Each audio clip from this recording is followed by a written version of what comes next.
8h16. Allez, au boulot, l'emploi dans le 6-9, des idées de conseils autour de l'emploi dans le Gard, les contrats, les entretiens, la motivation, le salaire, dites, il faut qu'on parle.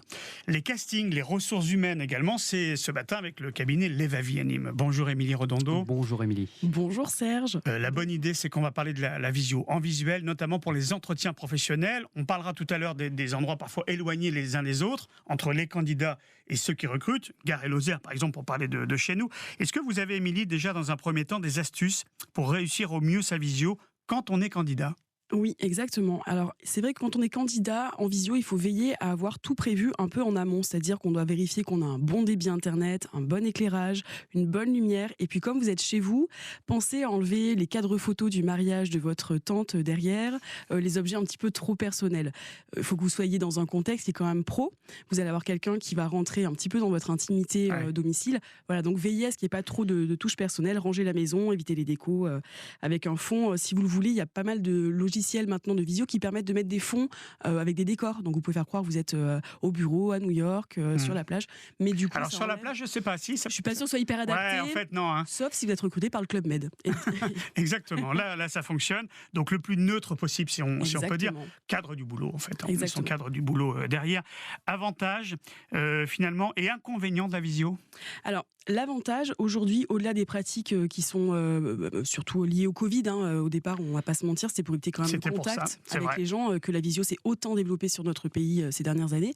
Mais au-delà de ça, il y a quand même un côté pratique. Il n'y a pas de trajet, il n'y a pas de temps, de perte de temps, même pour le côté recruteur. Et ensuite, il y a un impact écologique qui est quand même moindre, puisqu'on va moins polluer, on va pas se déplacer et on va être sur un aspect visio. On peut se sentir aussi en tant que candidat plus à l'aise, Serge, parce qu'on est chez soi. Donc on n'a pas le stress d'être dans un environnement qu'on ne connaît pas. Et donc c'est chouette d'y penser quand on démarre la visio avec l'employeur et le recruteur, de se dire je suis chez moi, je suis en terrain conquis, donc je suis très à l'aise pendant mon entretien, je déstresse, tout va bien se passer. Et ça c'est plutôt génial. C'est bien. Exemple de cas où c'est un vrai avantage pour le recruteur de passer par la visio. Là, on le disait tout à l'heure, Lozère, parfois des endroits un peu plus reculés par rapport à l'endroit où on habite, c'est une bonne idée. Oui, alors on a effectivement la Lozère qui est un endroit de plein emploi. Aujourd'hui, on a un taux de chômage en Lozère qui est aux alentours de 5% seulement. Donc ils ont des besoins dans ce département qui sont énormes en termes de recrutement. Et on a la chance d'avoir la visio qui permet d'aller recruter des talents dans des secteurs où il y a des formations qui n'existent pas en Lozère.